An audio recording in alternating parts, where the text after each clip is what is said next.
Greetings, fellow conquerors. This is darkfireslide, and welcome back to EU4. Today, we're going to be embarking on a journey of sorts. Over the years, I've seen a lot of people who first come to EU4 and have said something to the effect of, I've started playing this game, but it feels incomplete because I don't own the numerous DLC packs that exist for this game. And to be honest, it's a completely understandable viewpoint. But what I really want to delve into today is what do new players have to deal with in EU4 having never bought any of the DLC, but with all the features still in place? Because anyone who's followed the game for a while will know, and to those of you who are new, Paradox updates their game rather frequently, and this is a good thing. It means there are a lot of bug fixes in, and there's a lot of support for issues with the game that, in the hands of other companies, might not get resolved. And it's something I really love Paradox for. On the other hand of it, EU4 sort of has a DLC problem. There's a lot of DLC for EU4, and it's not exactly cheap to get. I think the running price tag at this point to get all of the DLC is going to run you something around over $200, and then that's just an estimate. And even just getting the core basic DLC, the things I would say you need to actually play the game as it was intended to be, by the developers, you're gonna be looking at least under $60 after buying the game, and that's a really frustrating thing for someone new to hear. But that's just conjecture, right? So what we're going to do is we're going to go and play a campaign completely vanilla, no DLC, no mods, and we're going to see for ourselves how is vanilla EU4 in 2018 on patch 1.25.0. So without further ado, let's begin.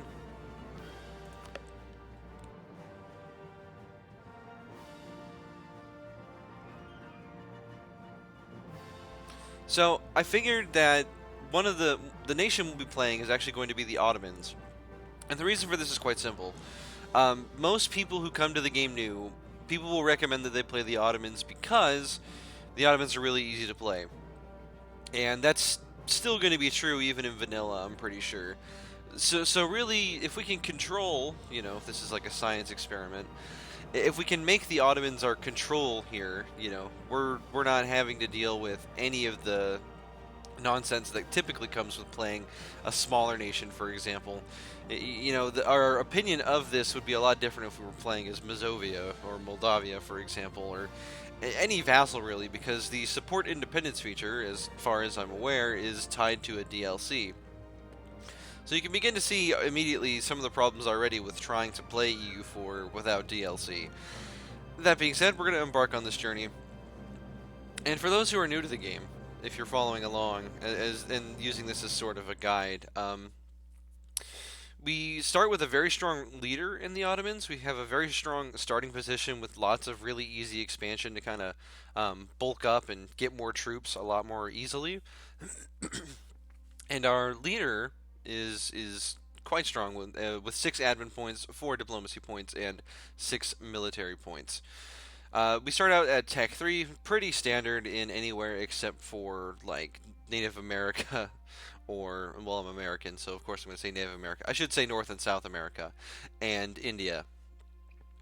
So without further ado, let's just go ahead and begin and see what kind of things await us in Vanilla EU4. We're going to play on normal mode. Just because.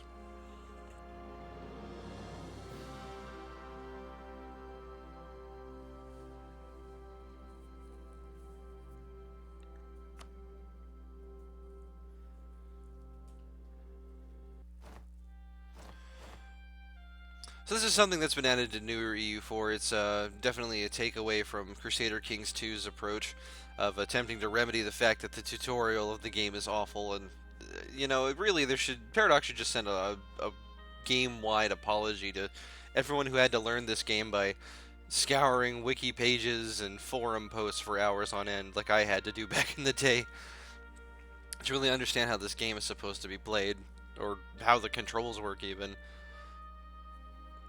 But we get a nice, screen here telling us everything about the Ottomans and what's going on with them, and it's really cool. It's a nice flavor touch to the game. But we get shown what our religion is.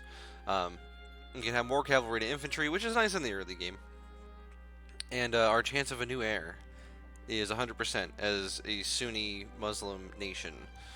This means that we will never have to worry about a succession crisis unless our ruler has some issues. But even then, dynastic issues are much less of a problem in Muslim nations on the whole than they are in European ones. The other two religions in our group, of course, are Shia and Ibadi. Shia giving military bonuses, which are quite nice, and Ibadi giving bonuses that are more geared towards boats. At least they used to be. So definitely not very useful, in my opinion. And we basically have a monarchy. That's fine. And we're technically a part of Europe. And I just started a flame war in the comments, unintentionally.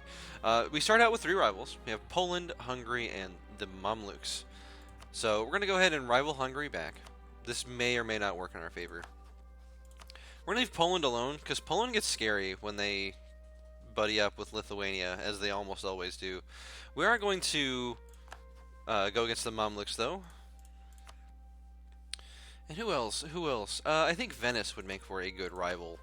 They've got some provinces down here that would be rather nice for us to take, I think. Now, to start with, we have a couple of national decisions to make. Let's see. So, the piety system is still changed from when Cradle of Civilization was introduced. And so we have mysticism and legalism, with mysticism giving us more morale of armies and missionary strength, which is quite powerful, and legalism giving us more taxes and manpower and technology costs. So that may be something we gravitate towards over the course of the run. If we, we'll see how long we even play this. I want to make this a full campaign. We'll see if I have the time or patience to actually do that, given how bad this might be. We are going to introduce the jizya, just get 5% more taxes. It's money. Alright, so we can lose 100 military power. It's this right here. To gain 10% national manpower and the event the Janissaries happen. I think we're going to hold off on that. Although 10% manpower is nice. Let's see. We can get missionary strength versus heretics +2. Doesn't really do anything bad, so we might as well. We'll move 10 towards legalism. National unrest -1 is quite strong. And we'll adopt the title of Khalifa. So we've moved a bit towards legalism, and that's okay, because I like money, I like manpower, and I like technology. Now, the mission system has actually just been overhauled by the new DLC, Rule of Britannia, I think it's called. And now missions have their own tree here, and this is crazy. So this is fascinating because you don't actually take missions. These are things that you do over time. And that's really interesting. This is new to me. I have not played since the update involving Ruler Britannia. So we're going to take a minute to just look this over. City of World's Desire. This is quite nice. Well, at least it looks nice on paper. The Ottomans used to get a mission that you would take, and this is quite different from the old mission system, where you would get a claim on Constantinople, and that was nice because then you could almost immediately declare war on the Byzantines. But as you can see right now, we don't have a claim, so we're gonna have to sit here and fabricate one. So we'll get started on that. Now, what I will say is, for the veterans out there, Novgorod is greatly going to appreciate this change, because before, Muscovy getting claims on literally all of your country was pretty bad, I would say. Alright, so we've got missions to basically just conquer all of the things. There's a lot of conquering going on here, which is good. I'm a conqueror, you're a conqueror. We all conquer things. But what it also means is we're gonna have to do some serious like claim work here. We don't even have the Ottomans used to have cores on a lot of these provinces around them. We don't have those anymore, so we're gonna have to get busy with our spies, just fabricating claims and whatnot. Now, funny thing is, Karakoyunlu is actually friendly towards us because we're rivals with the Mamluks. So I think we're actually going to form a temporary alliance with them, just to get the game rolling here. And let's see, we have a couple of provinces we could convert. We'll convert the Shia one because that's actually causing us more issues. Because our tolerance of heathens is so high, so basically of any non-Muslim, it's actually causing us more problems to have the Shia province than it is to have all these Orthodox ones. So, and that's in this province. Yeah. Okay. So without further ado, there's not really much else to do. We could build up to our force limit, I guess. We make 9 ducats a month because we're the Ottomans, and armies already have plenty of cavalry, so we're just gonna round out with a little bit more infantry. I'm gonna train about 6,000.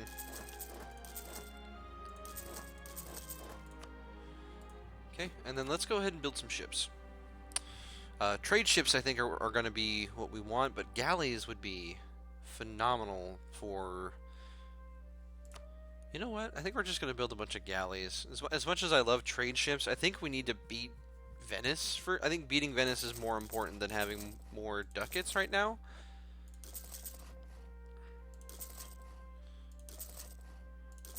Okay, so we built up to our naval force limit, which will go up after we take Constantinople, of course, but we're going to go ahead and crank up to speed 4 and let the game happen. We'll see if anything crazy happens in Europe, of course. We could humiliate the Mamluks if we so decide. Won't be happening immediately, but I am going to have my other diplomats start fabricating a claim on Karaman as well, who, thankfully for us, is allied with Jandar, as I'm told it is pronounced pretty much every episode that they're in. But don't worry, they won't exist for much longer.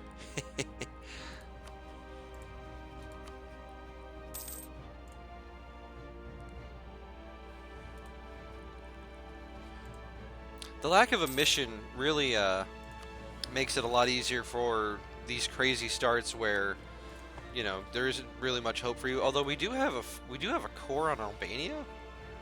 Did not realize that we had a core on Albania. They're allied with Lucca, who I don't think is going to be doing much. But we have fulfilled the mission already.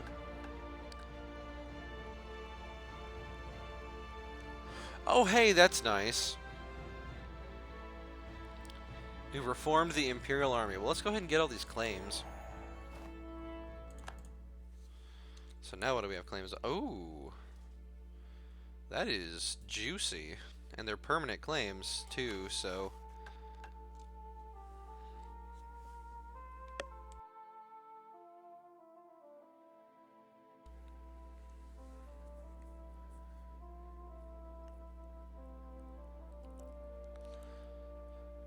Alright, so if we own all of these things, we get some things.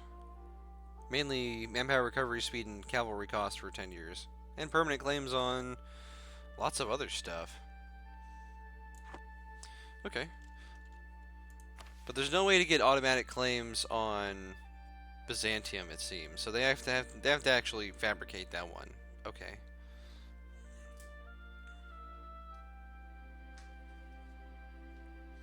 Oh, hey, if we get our force limit to 100% of our possible, we get 5% morale of armies for 25 years. That's pretty nice. Then we could... Let's go ahead and do that. We just need 3 more infantry, so it's not a big deal. Let's have like a big stack here in Edirne. Adern, Adern. I don't know how to pronounce things.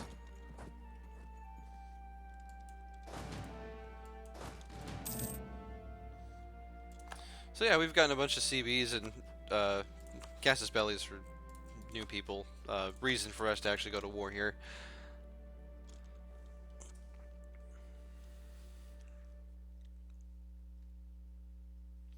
Alright, Britain is ceding Maine to France. Okay. Alright then.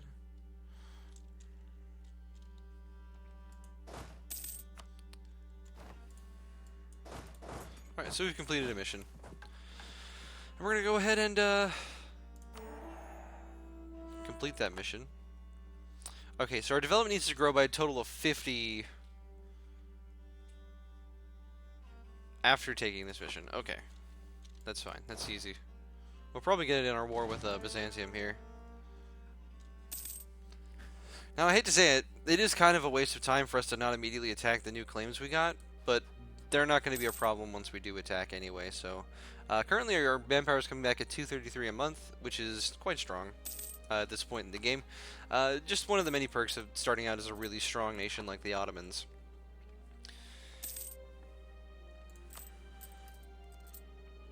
Alright, Naxos has fabricated a claim on us that's adorable in so many ways.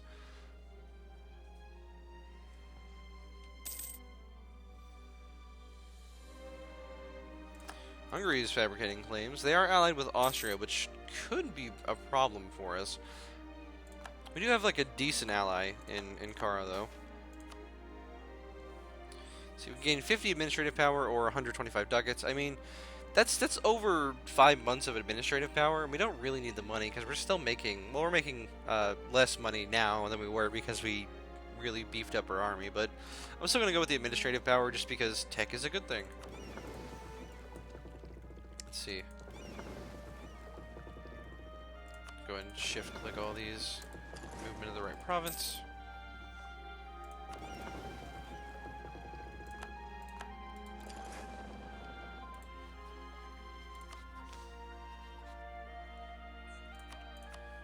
We're actually going to improve relations with Austria, just to maybe stop them from declaring war on us if Hungary asks.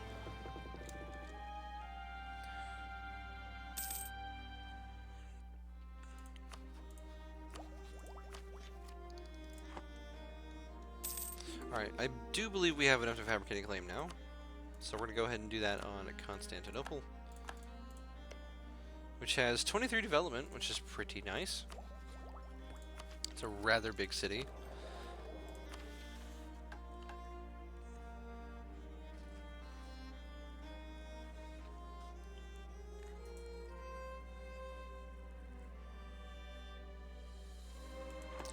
And yeah, we're just gonna go ahead straight away declare war, get our spy out of there, take Constantinople. Enemy allies, Serbia. That's adorable, really. Yeah, let's go ahead and get the show on the road. Get our ridiculous 333 general in this stage of the game. It's just immensely powerful. I don't think we have an admiral. Let's get an admiral. Admirals are fun. I like boats. And let's go ahead and, let's see. I believe our... Well, actually, we don't have an heir. And technically, our ruler isn't even on the throne yet. So let's go ahead and recruit another general for 50. He's a 1-2-2, and that's honestly fine with me. Oh, that actually puts us over the leader limit. I guess that's why you don't recruit admirals, eh? I know we just hired you, but, sorry, Admiral Man. I know we just hired you, but, you gotta go. Well, one of the things I always liked about EU4, and I love with games that do this in general, is, that if you go to war, the music gets more exciting. And while that seems just so intuitive, a lot of games don't do that. The music is just there. It's just the music. Alright, we're actually going to go blockade in the Aegean Sea. Well, actually, no. We need to blockade Constantinople now that I think about it.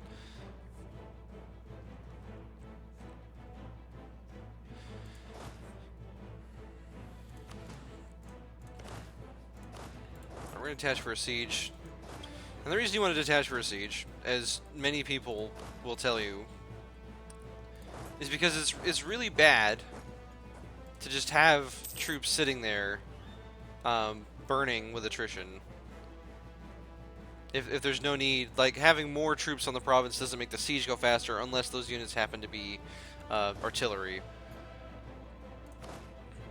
Now, one problem with this, of course, is that, as we can see, if the stack gets even a little bit smaller due to attrition, then the siege stops, and that's not ideal.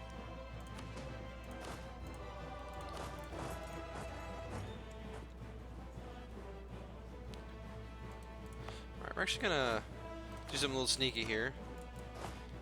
We're going to apply our siege general to this stack, move this one stack over into this province, and get that siege bonus from our general.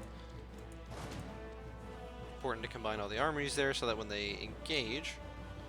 Oh, Serbia took their claim. Oh man. They're out of control. I don't know how we're going to be able to stop them.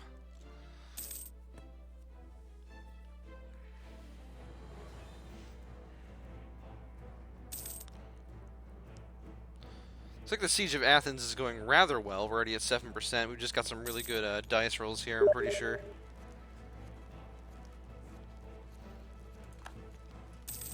Hold on, I gotta disable my Steam notifications. Alright, there we go. No more messages from those, you know, pesky, oh god, what, I don't know. There are these things you have when you don't play EU4. Friends, I think they're called. Oof. Not saying you can't have friends if you don't play EU4, it's just that it's not likely because you don't have, you know, the time. You're too busy taking over the world, and that's you know, a rather friendless endeavor most of the time. I'm just saying. I mean, I don't have friends. And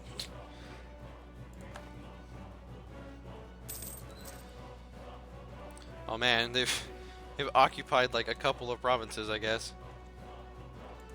And we've crushed the Byzantine fleet. Go ahead and wipe it, I think, off the face of the earth. Alright. I'm pretty sure we just win the war now.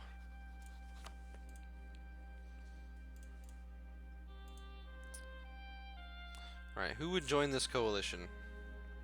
Ah, Byzantium would be joining a coalition against us if we did this. That's pretty extreme there. Now, oh, Byzantium and Wallachia. It's an insane amount of aggressive expansion. I don't know if we can handle that.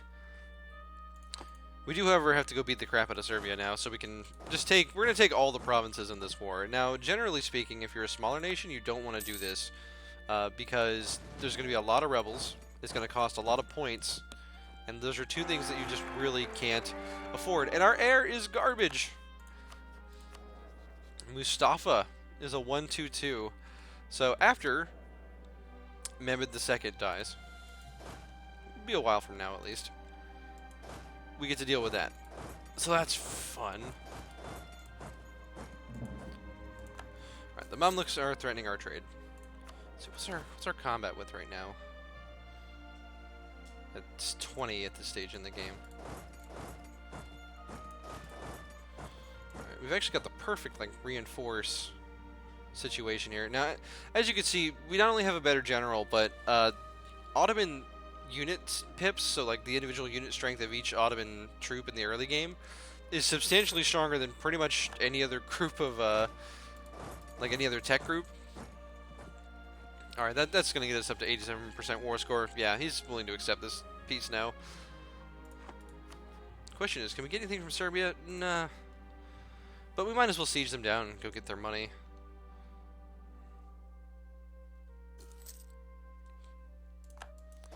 Important to do these things. It's you know, it's your kind of your busy work, but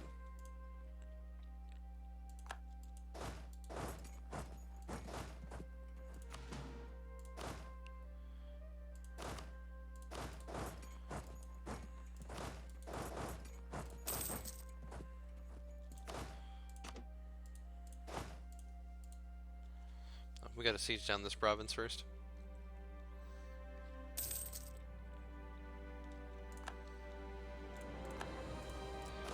Now, one of the things I haven't talked about is that I'm pretty sure you can't, yeah, you can't transfer occupation unless you own a specific DLC.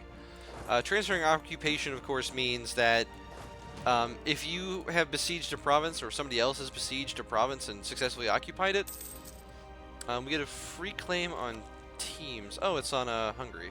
That's nice.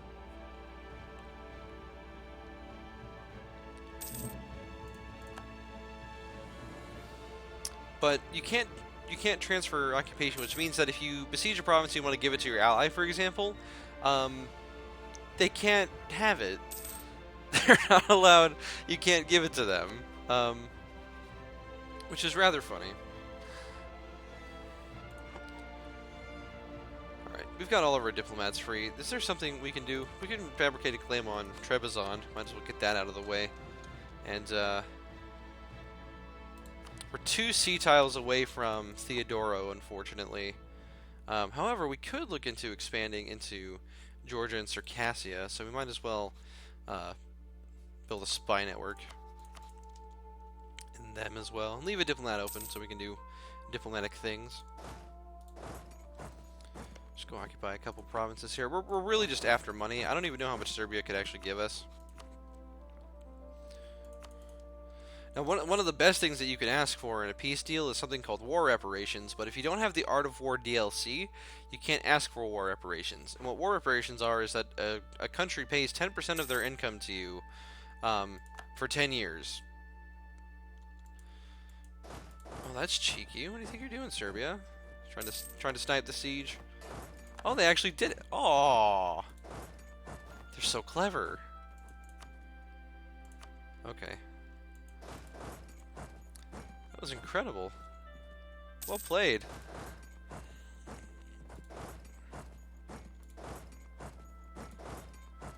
Alright, they're already locked in the movement. We're gonna just kill their army. Now we can get 100 ducats out of beating them, so we're gonna go ahead and do that. Restart the siege. We'll just leave our troops in there this time.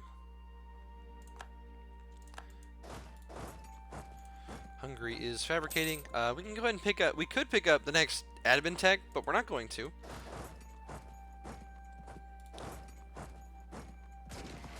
Because we're about to spend a ton of it coring the new provinces that we're about to get.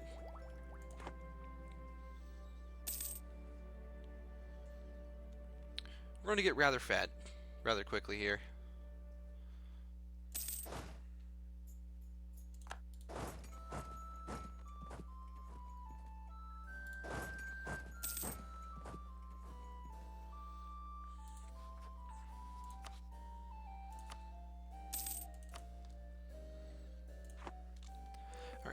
Taking their capital should be enough. In the meantime, our other claims are fabricating quite well. Hungary is just wants all of the land. Okay, so we can get more legalism or more mysticism. We're gonna go with legalism. I like manpower and taxes in the early game, so yeah, 8% national manpower is pretty good. 4% tech cost reduction. Also quite nice. We are starting to lose men now. I probably could detach for the siege again, but we're almost done, so let's just finish it. Oh, Serbia was spying on us during the war. Now who would do that? And why? Alright, there's our claim on Trebizond.